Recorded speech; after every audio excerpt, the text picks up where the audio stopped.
Tugas kuliah sekolah. Dosen penampung. Suci Hartati MPD. Universitas Islam An-Nur Lampung. Yang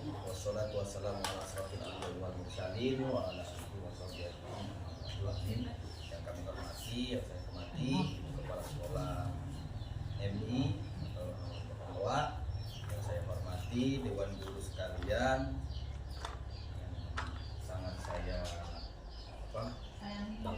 banggakan. Di sini saya akan mencoba untuk mempresentasikan atau bukan mengasih tahu atau mengajarkan, tapi mencoba untuk mengingatkan kembali tentang metode pembelajaran. Minta tolong next apa? Oke. Di dalam metode pembelajaran itu ada prinsip-prinsip metodologi dalam pembelajaran. Satu, itu mencakup memperhatikan tujuan pembelajaran. Terkadang kan kita juga sering lupa sih apa maksudnya target-target kita itu tentang apa. Jadi semua itu ada prinsip-prinsipnya. Memperhatikan terus karakteristik dari peserta didik, spesifikasinya itu pasif, ada yang pasif pesertanya, ada yang kritis, ada yang berani bicara, ada yang pendengar yang baik. Terus yang selanjutnya itu materi pembelajaran eksa atau non eksa. Dan selanjutnya itu alokasi waktu, dalam kurung itu panjang pendeknya waktu. Yang keempat itu memperhatikan dan memahami pengertian, dalam artian kegunaannya, kekuatan dan keterbatasan suatu metode yang digunakan. Jadi dalam metode pembelajaran prinsip-prinsipnya itu ada beberapa poin. Di sini ada 5 poin. Setiap poinnya itu kan kita biasanya mungkin guru-guru itu sudah mempraktekkan ya, seperti tujuannya itu apa sih, jadi kayak arah. Jadi kalau misalnya udah ditahu, anak ini butuh metodenya untuk membaca karena kurang, jadi arah tujuannya nanti kan si satu anak itu fokus di pembelajaran mengajar di bidang membaca. Terus untuk keberanian atau keaktifan, itu karakteristik dari peserta didik itu ada seperti berani bicara. Terkadang juga anak itu masih kurang dalam keberanian mengungkapkan aspirasinya dia, atau misalnya bertanya kan gitu masih kurang.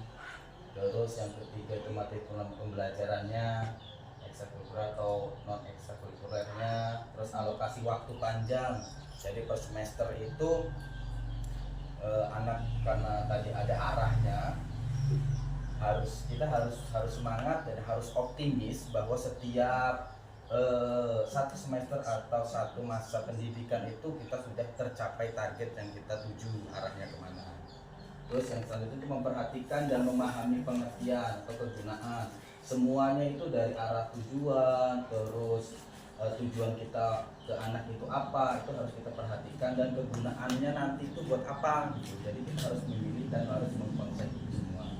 Selanjutnya terus kelemahan ya. Dalam artian kita kan selama ini masih menggunakan kurikulum 2013 ya. Kurikulum 2013 itu kan masih menggunakan metode ceramah. Sedangkan kita itu mau apa namanya, kalau perubahan itu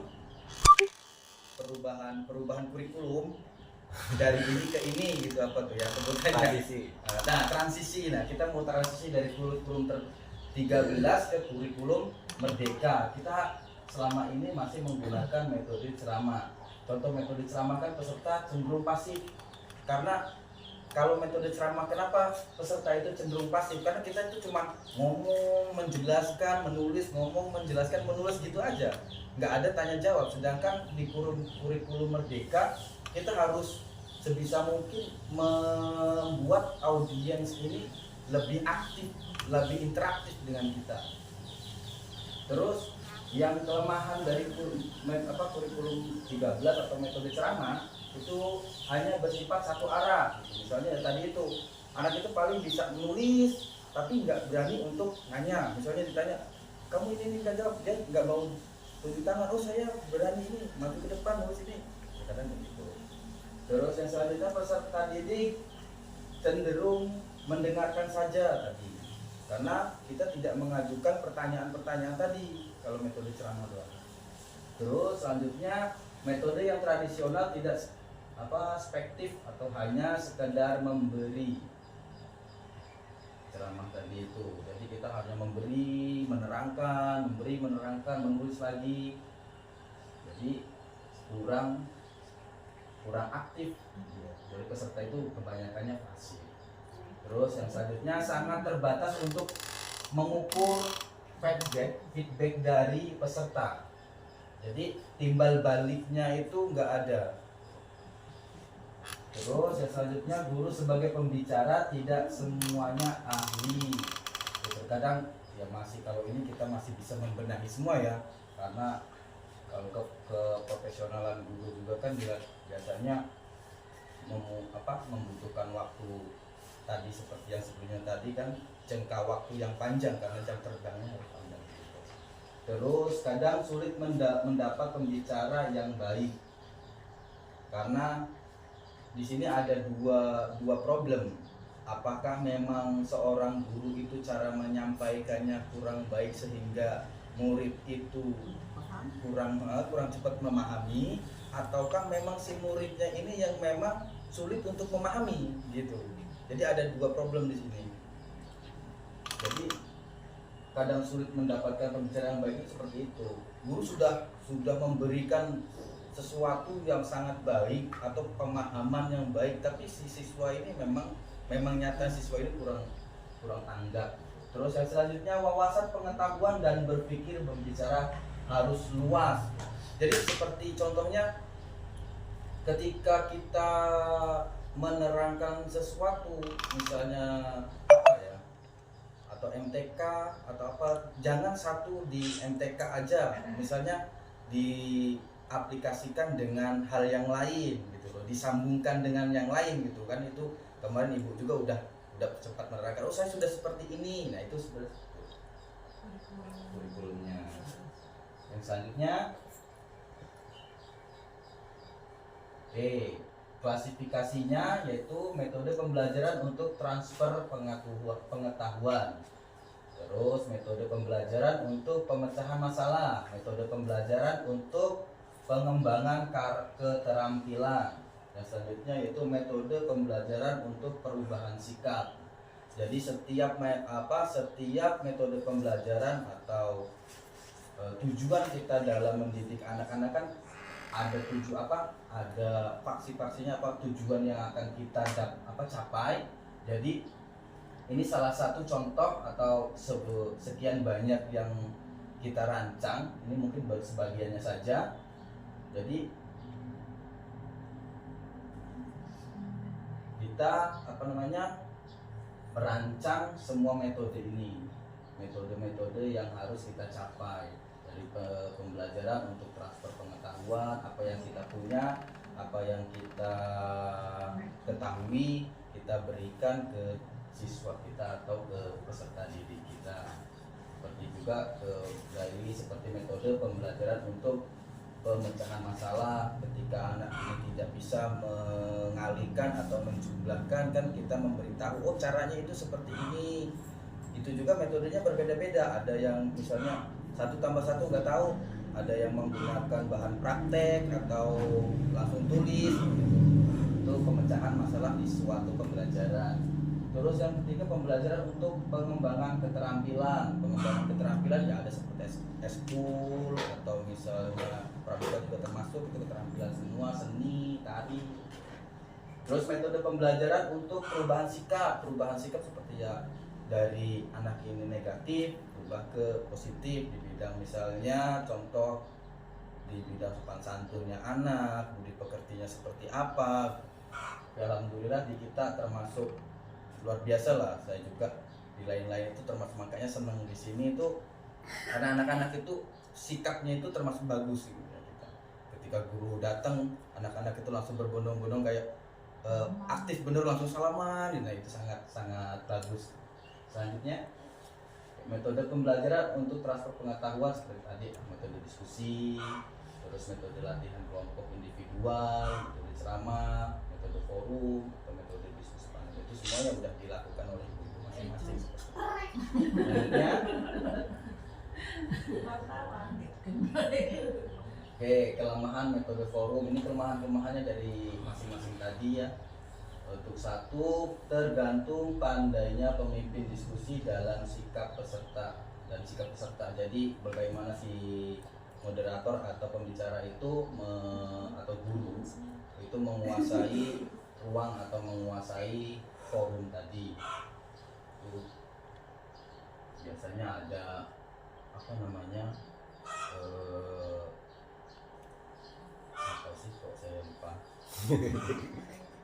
ada ininya sendiri-sendiri lah, maksudnya passionnya sendiri-sendiri cara menyampaikan dan cara menghidupkan diskusi itu. Terus perdebatan sengit mungkin terjadi kan, tapi kalau di MI kita ya mungkin belum ada lah, karena skalanya masih anak-anak gitu kan. Kalau misalnya SMA, SMP itu mungkin udah ada adu argumen, itu udah ada. Terus dapat terjadi lepas kontrol apalagi menyangkut masalah yang kontroversial. Contohnya yang lebih kita sering di kita ini seperti bukan perundungan ya, maksudnya saling apa menjelekkan orang tua atau apa, itu sering terjadi. Terus memerlukan pengeras suara apalagi bila ruangannya luas dan peserta banyak. Jadi kalau bisa di forum, kalau skalanya itu 100 atau 50 ya wajib. Ini yang sering jadi kendala saya. Iya.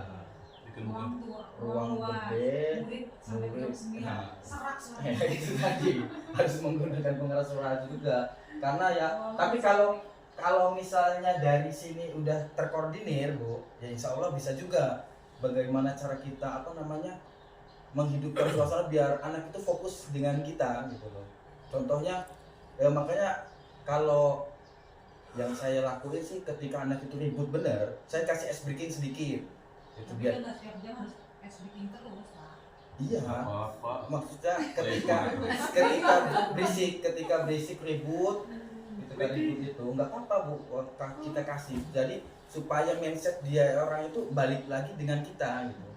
Karena kan ketika namanya murid banyak ya, pengalihan ketika anak ini ngobrol ke sini dia langsung sini, sedangkan kita lagi ngomong karena banyaknya orang itu nggak terdengar dengan dia, dengan si murid. Jadi kasih aja nggak apa-apa, sekali misalnya dalam pelajaran 1 jam itu kasih ice breaking-nya ya, maksudnya supaya anak itu ya, selain ice breaking juga kan ada seperti misalnya sekarang kalau misalnya ini tulis ke depan atau misalnya gini intinya ya gimana caranya biar anak itu bisa fokus kembali dengan kita, tertuju dengan kita. Selanjutnya, guna metode diskusi atau tanya jawab mengklarifikasi beberapa hal atau permasalahan dari materi yang telah dibahas. Mengklarifikasi itu apa namanya? Gak bisa meluruskan atau membenarkan ya. Hal atau permasalahan dari materi yang telah dibahas. Tadi seperti contohnya di MTK tadi atau di yang lain juga. Terus menambah penjelasan apabila ada materi yang hanya dibahas sepintas. Contoh saya yang sering juga seperti itu, sering ketika saya membahas ini lupa dengan jam misalnya. Makanya kadang-kadang saya lupa ketika jam selesai tapi materi saya belum selesai, tanggung gitu. Tapi saya tambah lagi, cuman saya nanti cek ke di grup bahwa anak ini agak telat pulangnya. Terus yang selanjutnya, kemungkinan adanya materi tertentu yang berkaitan dengan permasalahan atau situasi yang sedang terjadi. Kemungkinan adanya materi tertentu dengan permasalahan. Itu balik lagi yang ke yang ini, beberapa hal yang telah dibahas. Terus melibatkan peserta agar lebih aktif. Seperti tadi ya, metode penguasaan ruang. Selanjutnya, kelemahan metode diskusi ada. Atau tanya jawab itu memerlukan waktu yang panjang, terus keterbatasan waktu untuk tanya jawabnya, terus sulit dikelola atau untuk kelas besar. Tadi kan ibu udah apa? Yang udah dilakukan sama ibu. Terus banyaknya peserta didik yang takut atau ragu berpartisipasi. Nah ini karena kita itu jenjangnya masih progres pertumbuhan anak ya. Jadi yang sangat rentan itu di banyaknya peserta didik yang takut. Jadi anak itu masih untuk apa partisipasi itu tuh sangat susah. Apalagi kayak di kelas 3 baru muncul, kelas 1 kelas 3 kadang-kadang kan masih saya nggak mau lah isin kayak gini. Itu harus kita cari bagaimana solusinya, atau misalnya ada sedikit pemaksaan. Dalam artian pemaksaan itu langsung berikan tugas bahwa ini seperti ini, yang lain juga dikasih tugas. Oke, yang selanjutnya yaitu metode pembelajaran untuk memecahkan masalah, metode studi kasus. Nah, dalam artian kita tulis dulu masalah-masalahnya apa, nanti kita kaji lagi. Seperti di sini kan setiap bulannya kita kumpulan di sini, termasuk pemecahan masalah di studi kita di pendidikan. Terus metode curah atau pendapat tadi yang kita sedang lakukan ini dari pemecahan masalah. Terus metode diskusi kelompok. Selanjutnya guna metode studi kasus, yang tadi balik lagi tadi, menyajikan satu permasalahan berupa situasi yang harus didiskusikan. Dan selanjutnya merupakan salah satu teknik pemecahan masalah. Terus mengajarkan proses pemecahan masalah, terus membangun suatu gambaran situasi yang lengkap dan mungkin agak rumit. Terus menerapkan pendekatan induktif. Seperti tadi yang kita lakukan, yang sering kita lakukan di perbulannya. Terus kelemahan metode studi kasus, perlu waktu yang cukup lama, terus tidak selamanya sesuai dengan kenyataan, menstimulus peserta untuk mengingat pengalaman masa lalu yang dikaitkan dengan pembelajaran, terus membutuhkan waktu untuk menyiapkan kasus dan memeriksa tugas siswa dan menjawab kasus. Kasus di sini bukan yang permasalahan dia berantem apa ya Bu ya. Jadi kayak seperti pembelajarannya dia. Yang ini disebabkan guna metode curah pendapat menjadi evaluasi tahap awal sebagai cara pengembangan ide-ide atau pendapat baru. Terus meningkatkan daya ingat agar terlatih berpikir tentang kuantitas di samping permasalahan sehari-hari dan hal yang lebih baik dibandingkan kualitas. Menindaklanjut pemecahan masalah jika dengan cara konvensional tidak terpecahkan. Terus mengembangkan berpikir kreatif, menumbuhkan rasa percaya diri dan ikut melibatkan pendapat diri. Ini tadi metode-metode yang harus yang masih kita gunakan di metode ceramah tadi. Selanjutnya kelemahan metode curah. Ya, tidak semua orang mulai dengan berpikir sama. Jadi masing-masing peserta didik itu tidak ada ya juga yang sulit untuk berpendapat. Terus ada juga beberapa pendapat yang diusulkan tidak berguna. Misalnya si anak ini mengusulkan sesuatu tentang pembelajaran bukan tentang pembelajaran, jadi tentang misalnya harus seperti ini pembelajarannya, kenapa kok seperti ini, tapi dalam artian kita nilai itu kurang efisien atau kurang bagus, ya tidak usah digunakan. Terus ide yang dikemukakan adalah hanya berupa kritikan tetapi tetap membangun. Dan itu sudah disampaikan bahwa anak itu kadang yang sering itu biasanya di kelas 6, 5, 4 sering sudah ada lah kritikan-kritikan tentang pembelajaran. Dalam brainstorming, guru harus lincah, cepat, jeli, peka, cerdas dan berwawasan luas dalam melontar jawaban maupun pendapat. Jadi kita ketika anak itu ada ide-ide atau misalnya usulan-usulan itu kita harus jangan menjatuhkan, ini tidak bisa kayak gini, tapi kita harus memiliki jawaban yang bagus, misalnya tetap membangun dia, tetap menyemangat. Jadi jangan sampai mematahkan ide anak itu. Ketika nanti anak itu punya ide seperti ini tapi kurang masuk di kita langsung patahkan semua, ya nantinya dia nggak mau lagi mengusulkan sesuatu. Harus pandai menelusuri atau menggali dan menginvestigasi. Menginvestigasi permasalahan melalui pertanyaan dan jawaban. Harus pandai menelusuri. Jadi tadi itu ketika anak ini punya ide bertanya jawab, kita itu harus punya materi dulu yang memang harus kita sampaikan kepada siswa kita. Selanjutnya, guna metode diskusi kelompok, mengidentifikasi atau mengeksplorasi dan menemukan pemecahan masalah, terus merencanakan satu kegiatan pembelajaran lanjut. Terus selanjutnya pada satu kesempatan mengubah sikap apa itu Pak? Yahoo lagi. Mengembangkan sikap kepemimpinan itu harusnya sebagai teknik memperkaya dalam program pembelajaran. Terus membantu guru untuk menjelaskan materi yang belum dimengerti oleh siswanya dan memperoleh banyak contoh yang ditingkatkan dari permasalahan dan dilontarkan siswa.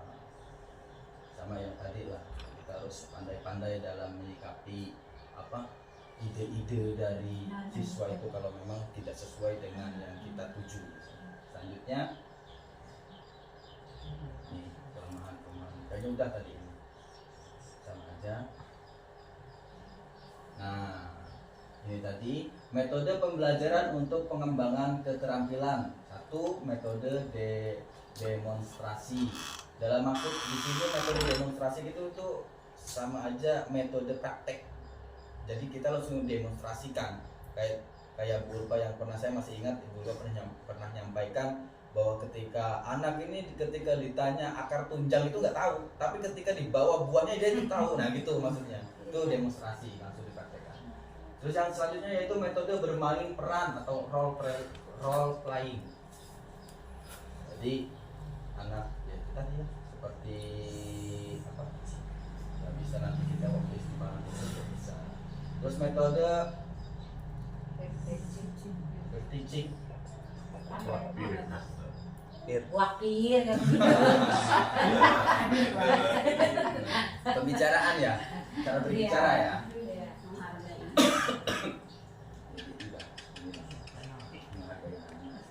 Dari perbicaranya dia. Terus metode pembelajaran terprogram, semuanya kita sudah kalau metode pembelajaran dalam semua pendidikan pasti kita punya tujuan dan konsep-konsepnya kan. Selanjutnya metode demonstrasi sudah tadi. Selanjutnya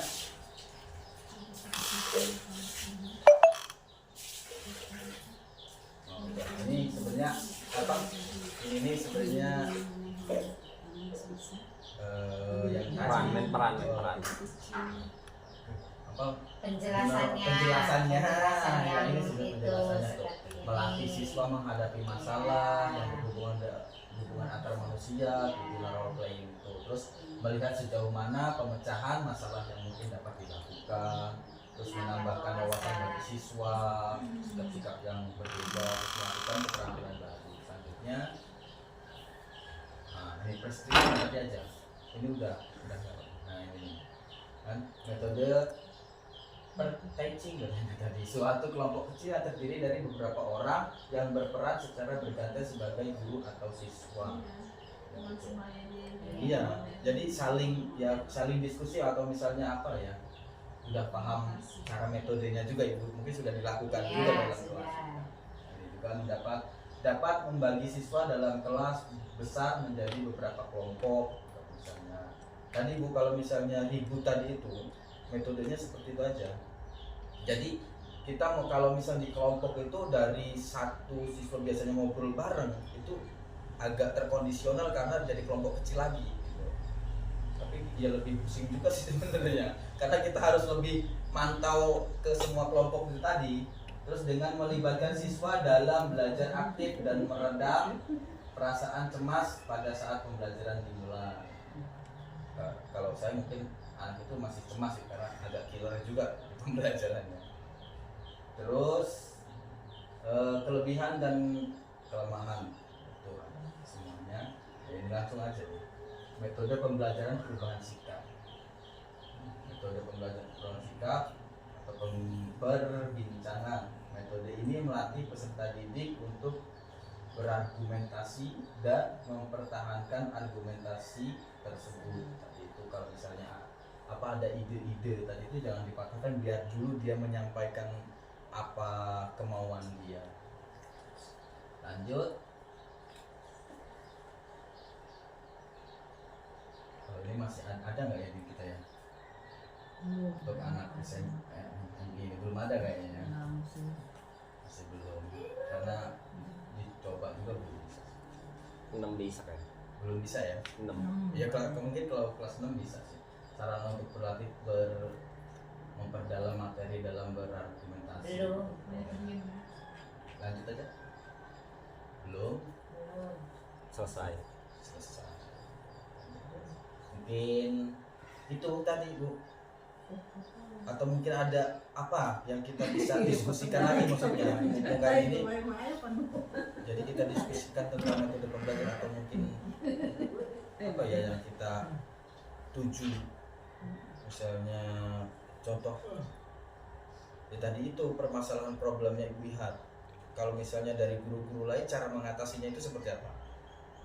Khususnya keras-keras kelas-kelas besar kan agak susah tuh. Jadi kita di sini saling ini aja, maksudnya jangan saling sharing gitu loh, karena ya satu orang, kemampuan satu orang dengan yang lain itu kan berbeda-beda. Ada yang lebih di sini, ada yang lebih di sini, ada yang kurang di sini. Ini apa dia tingkatnya jawab nih ya? Ya saya bertanya dulu. Ya. Bukan bertanya jawab, jadi saling. Memberikan jawaban. Kan tadi kan dia udah maparkan materi, jadi saya bertanya. Kalau jadi kan gitu sih.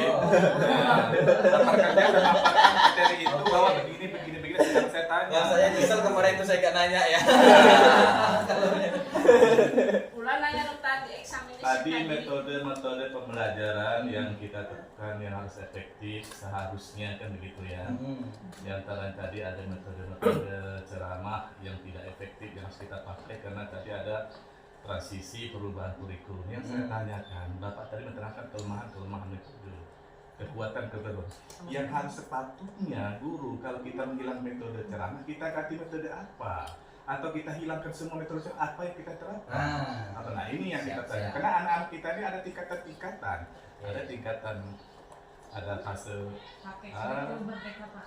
iya dulu ke fase A, fase B, fase C kan ya.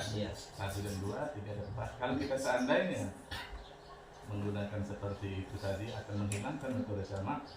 Fase A tidak bisa nyambung. Tidak bisa nyambung fase A karena kelas 1 dan kelas 2. Pas A itu Nah, kan ya. 1, 2, 3, pas 3 dan 4 ya. 1 pas A, 1, 2, 3, fase B, 4, 5, 6. Iya. Jadi fase A itu kayaknya kurang nyambung kalau kita akan menghilangkan metode ceramah karena ada kelemahan di situ tadi.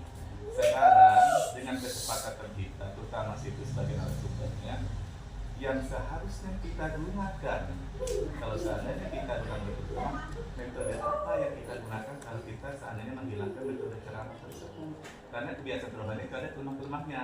Anak hanya mendengarkan saja, anak seperti botol kosong dimasukkan ke air.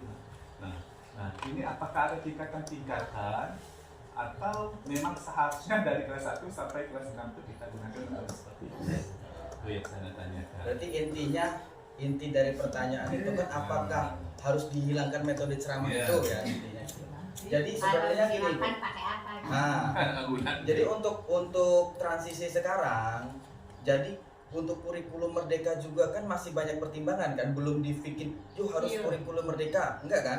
Dari pemerintah juga harus cuman enggak harus, maksudnya 100% harus kurikulum merdeka Bu. Harus bisa, jadi kita mengambil dari kurikulum 13 pun masih bisa, jadi dikombinasikan. Nah itu tadi itu udah menjadi jawaban di pertanyaan Bapak tadi kan. Jadi kita itu tidak 100% harus menggunakan metode kurikulum merdeka, tapi membuang kurikulum 13 atau metode yang 13 itu enggak seperti itu di dunia pendidikan. Kita harus mencari sesuatu yang memang pada faksinya. Kalau misalnya kurikulum merdeka belum cocok diterapkan di kita dengan segala macam kendala atau kekurangan kita, ya jangan diterapkan dulu.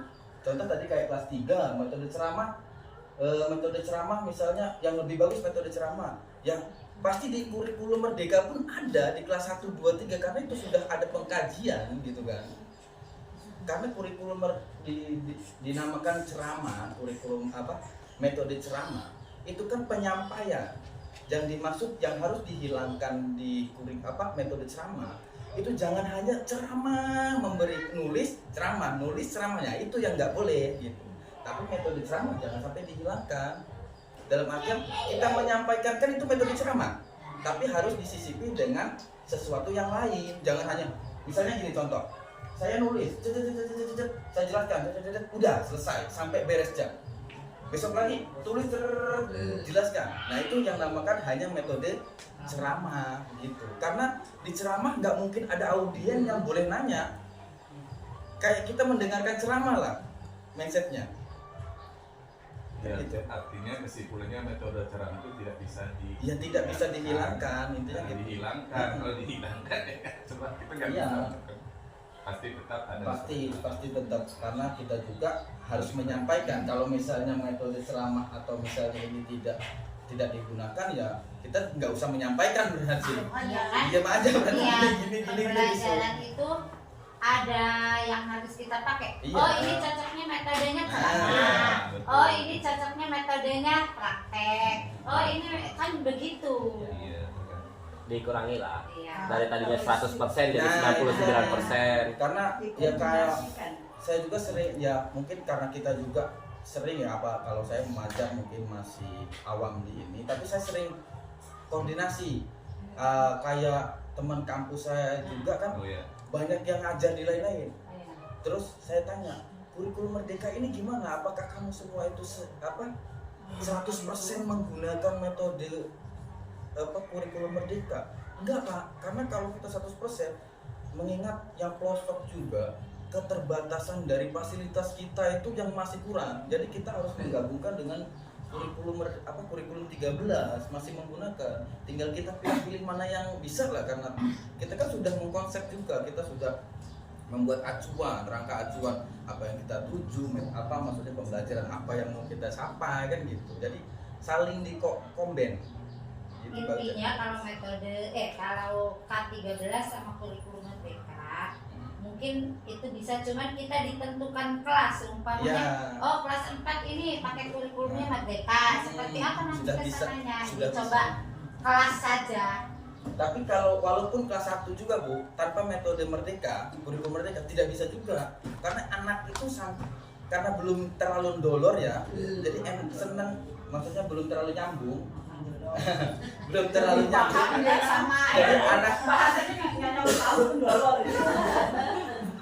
jadi anak itu harus menggunakan kayak kurikulum merdeka ya sedikit kita tahu harus langsung praktek atau menggunakan bahan tadi ya media tadi ya anak kelas 1, kelas 2 sampai kelas 3 harus lebih pahamnya dari situ gitu loh ya tetap menggunakan ceramah tetap nulis karena itu juga kan kalau misalnya nggak ada metode kayak tulis kayak gitu ya nanti tulisannya juga apa yang nggak pakai ceramah mau jelas ini gimana nanti datang yo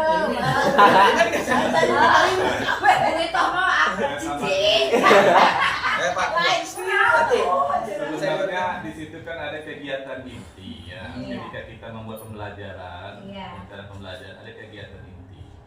Saya pernah dulu waktu PPG kegiatan inti itu guru dilibatkan situ, guru dan siswa aktif itu sebenarnya salah. Memang siswalah yang aktif di pembelajaran itu bukan gurunya. Guru sebagai pembimbing, memandu di situ saja. Nah jadi kalau seandainya kurikulum 13 hanya metode ceramah itu salah juga. Kayak kurikulum 13 ya. Salah juga, memang Ya. tidak ada juga ceramah juga tidak diharuskan juga, cuma tidak ceramah tidak bisa dihilangkan Ya. sesuatu. Ya. Karena di sini tadi kan kelemahan ini kita tidak doa, makanya saya tangkap tadi kita tidak selalu selamanya kita menggunakan metode ceramah ini. Nah, bagaimana kalau tingkatan kita seperti ini? Kalau misalnya kita terapkan ini, misalnya kita membedakan monokotik dan kotik. Ini cuma anak nggak mungkin anak ini apa yang mesti bertanya kalau gitu ya. Tapi kita masih menggunakan metode ceramah. Cuman iya, kesimpulannya bahwa metode tidak bisa ditinggal, tetap kita gunakan, cuma tidak semuanya kita menggunakan metode ceramah sampai awal hingga akhir kan gitu. Kalau dulu kan kita fokus karena belum ada kurikulum merdeka, kita kan fokusnya di kurikulum 13. Pak. Kalau sekarang ya ini metode-metodenya ini kan masih di kurikulum 13 nih. Yang kurikulum merdekanya belum di sini gitu. Ya, metode pembelajarannya di selain ceramah kan ada metode diskusi, ada metode latihan kelompok, metode ceramah, terus metode forum tadi, buat kelompok, terus metode diskusi panel. Jadi enggak emang hanya di kurikulum 13 itu enggak hanya metode ceramah saja. Banyak kurikulum 13 itu juga banyak. Iya, jadi tinggal dikomben semua dari kurikulum 13 ajar lagi di kurikulum merdeka itu supaya Pokoknya balance. sesuai karakteristik Iya. anak dia Sesuai cenderungnya kemana gitu. Sesuai kebutuhan. Representasi. Itu ya. Ada lagi pertanyaan? Lagi Yang penting supaya lalat ya, ini. kita Itu kalau metode diskusi panel tuh. Kalau belum dijelasin dulu. Panggil lawang ya toh. Itu tingkat mahasiswa. ada lagi kayaknya. Harus satu. Kamu kalau seribu nyawa nih kan. Panel terus panel terus panel. Panel. Gitu.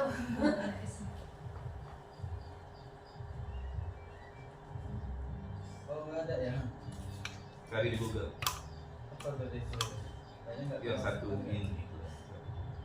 Diskusi. Panel. Yang naik dananya berarti enggak ya tak? Anak. Panji beja kan tadi kalian ngajaran. Bukan ngajarin. Oh tadi saya kan Saya kan Ibu telat sih. Harusnya saya hukum. Harusnya saya hukum ini karena Makanya kita diskusi di temu kan materinya apa temu. intinya kalau kita mengambil dari diskusinya saja tetap kita membuat satu pokok permasalahan atau misalnya satu pembelajaran ya pokok permasalahan terus kita buat si anak-anak itu supaya memecahkan masalah gitu loh. Masalah yang kita buat tadi itu bukan masalah suruh berantem ya Bu ya. Jadi kayak soal lah maksudnya permasalahan itu adalah masalah soal apa misalnya yang bisa dikerjakan sesuai dengan kelompok gitu. Intinya gitu. Terus itu Lagi.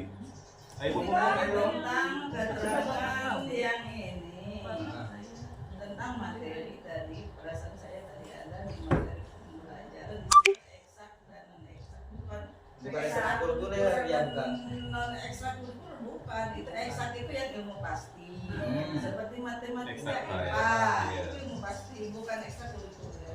Terus yang non ekstrak itu kayak bahasa Indonesia, mengarang, gitu kan. apa seni gitu. Ya, bukan ilmu pasti gitu.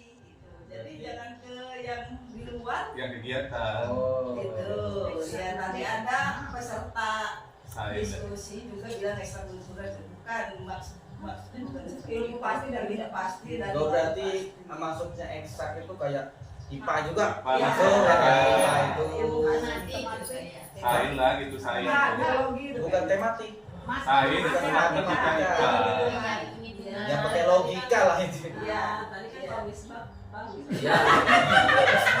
Ya saya tadi panik di sini juga. Makanya terusin aja eksakta. Eksakta ya. Malah keselip ekstrakurikuler. Oke. Terus Masuk. yang selanjutnya itu metode ceramah itu di situ tidak semua ahli guru itu tidak semua ahli bicara benar itu. Jadi kita mengalami pas ketika kita jadi siswa dulu ada guru yang enak ketika dia menerangkan kita langsung nyambung otak kita. Tapi ada guru yang banyak ngomong banyak menerangkan malah kita bingung gitu kan. itu sesuai dengan apa ya, nalar guru masing-masing. Jadi kita juga bisa mengukur kemampuan kita itu gimana sih gitu kan. Kalau misalnya kita payah untuk menjelaskan sesuatu supaya anak nyambung, kita cari metode yang lain gitu kan. Bisa diskusi, bisa seperti demonstrasi. Kan demonstrasi kan enak, kayak misalnya coba bawa hewan-hewan, kalian bawa hewan-hewan. Nah, jadi anak-anak itu langsung bawa harimau minggu.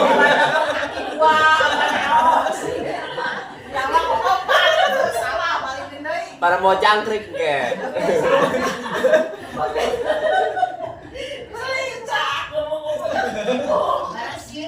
Bawa kebo di tete-tete ke kelas kan. Makanya hewannya tetap kakinya bu, jadi hewan. Oke, Pak, kan kita disuruh bawa anak-anak kupu-kupu. Iya, bener. Bawa bebek. Mau tokeng ke. Jadi kalau kita menerangkan betul tadi, kalau kita hanya sekedar ceramah saja, ada guru yang kita juga payah untuk mencerna kalimatnya apa ya. Pernah saya di MTS itu ada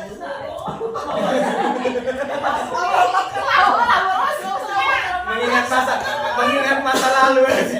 ya, sebentar ya. Jadi anak-anak ini kata cair itu ya. Sampai dalam satu pelajaran ada ratusan ya. Dia bilang, kalau PJOK ya, kalian ya. Jadi anak itu bukan memperhatikan materi, itu rianya itu. Jadi Sampai teringat-ingat ya, kayak saya juga Itu ada namanya kata sisipan. di MTS itu ya, pernah juga saya cerita almarhum Pak memilih itu dan itu ingat-ingatnya di mindset saya itu memilih aja. Itu karakternya. Susah merubahnya. Dewan guru itu bisa mengukur diri sendiri lah. Saya ini kira-kira kalau menerangkan ini anak-anak cepat nyambung nggak ya, gitu kan. Terus kita tahunya itu nanti anak-anak ketika kita beri latihan, mereka kalau metode ceramah kita baik penjelasannya masuk ke otak dia, itu mereka akan betul, kebanyakan betul. Tetapi kalau misalnya kita metode ceramah ketika kita kasih latihan, anak-anak banyak yang dapat 5 ke bawah, berarti kita masih ada hasilan. Itu penjelasan kita juga begini. Kalau metode ceramah bagi anak yang cerdas itu tidak efektif karena mereka nggak mau diam. 10 menit dia bisa jago itu. Ya kalau anaknya yang aktif gitu. Kalau anaknya yang biasa saja mungkin mereka gini aja, tapi pikiran nggak nyambung. Iya. Ini lagunya nggak tahu kemana tuh. Iya. Kalau yang aktif nggak betah. Iya. Iya, seperti itu. Memang banyak sekali kekurangan di metode ceramah apabila guru itu tidak ahli iya dalam hal materi dan berbicara begitu. Makanya mau ibu guru iya-iyanya jangan banyak-banyak. Ya. Ya. Nah itu udah keturunannya. Sekali Iya konten ininya. Intinya karena kita sama-sama mau belajar ya. Jadi ketika tadi yang disampaikan Ibu bisa mengukur gitu kan, kita bisa tambah lagi nilai kita tentang yang kekurangan kita ini. Iya.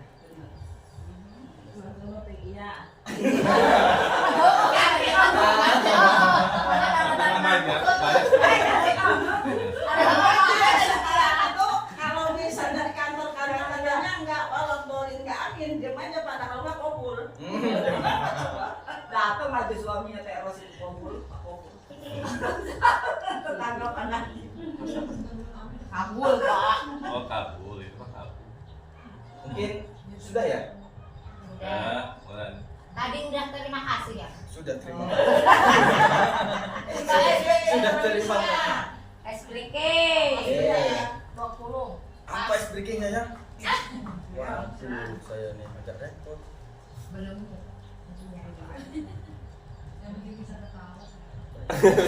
Lah tadi udah ketawa-ketawa juga. Bersedih banyak. Kebenaran Pak. Tanpa sadar. Oke. Nanti saya pakai dulu es breakingnya. Oke. Es breakingnya nanti buat Ikutin. konsentrasi lah ya, supaya lebih konsentrasi lagi. Jadi nanti satu konsentrasi, mari kita konsentrasi, Masih tak. ya. Sisanya pun tadi. Nah itu ya, konsentrasi. Aduh, konsentrasi bro. Awal dulu yang penting ini kalau yang ininya buat penyemangat dulu, buat penyemangat dulu. Nanti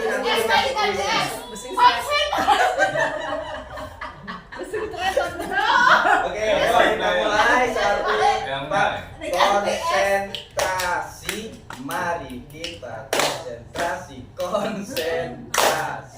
mari kita konsentrasi. Aduh, jangan banyak-banyak nanti terlalu hafal. Kalau terlalu banyak aku hafal.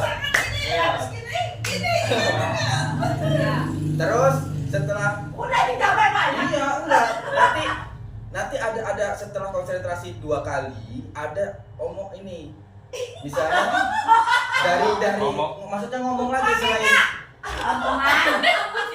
nanti konsentrasi mari kita konsentrasi mari kita konsentrasi terus kasih nama misalnya Namamu. Sebutkan. Kasih Twitter. temanya Begitu ditunjuk langsung ke namanya. Itu. misalnya kan Najib mari kita konsentrasi gitu Siapa ya Oke deh. ya nanti Nyebutin nama. Temannya lah, nyebutin nama teman. Praktek dulu sendiri. Ya. Ya, contohkan dulu. Ayo, nanti dulu. Aku belajar dulu. Ayo. Konsentrasi. Mari kita konsentrasi. Gitu kan? Ya, Dua kali kan? oke. Oke, ayo. Habis itu, harus sebut namanya di mana? Tunjuk nanti. nanti Nah, siapa aja nanti dulu. Siap-siap aja sebutkan. Pak Najib. Ulangi deh yang ada duluan. nanti terlalu hafal Ya orang siapa gitu ya? Yang kedua kalinya ya.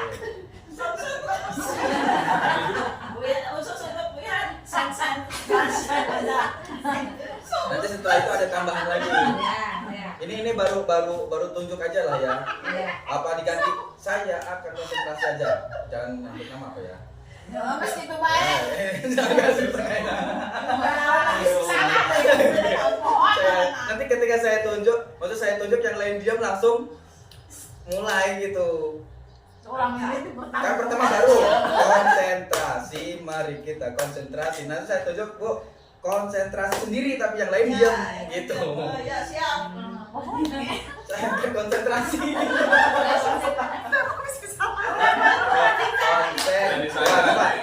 Misalnya gini, percobaan dulu satu kali. Konsentrasi, mari kita konsentrasi, mari kita konsentrasi,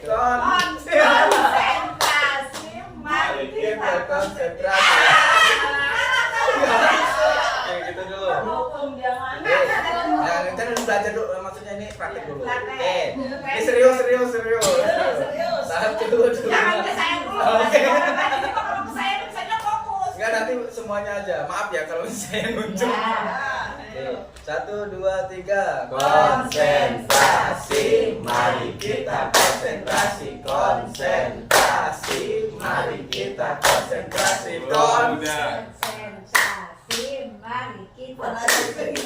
Konsentrasi. Tiga. Kita tuh. Nanti Berarti kita nggak berhenti.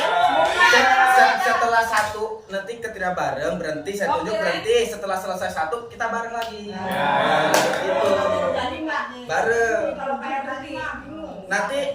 nanti saya ada tekukan yang beda jangan ngikutin saya nanti saya salah saya ini mau nanti saya kan biasanya kan ibu-ibu kan fokusnya ke saya nih ya ketika harusnya gini tapi saya kayak gini nanti ibu ikut kayak gini loh Oke, lagi 1, 2, 3. Konsentrasi, mari kita konsentrasi. Mari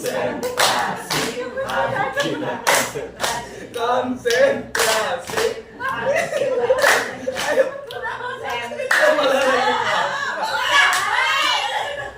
Saya aja. Ayo.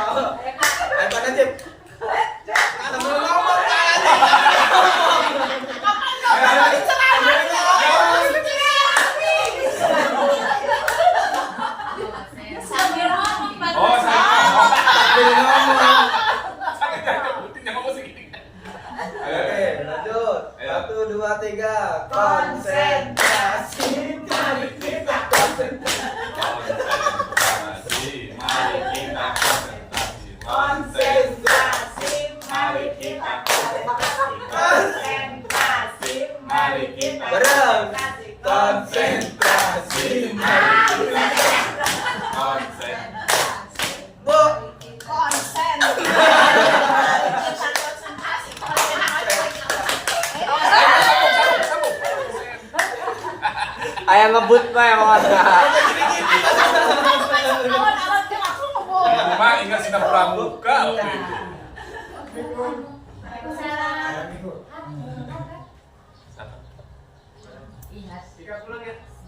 Nih, dia mau kelas yang siunan baik.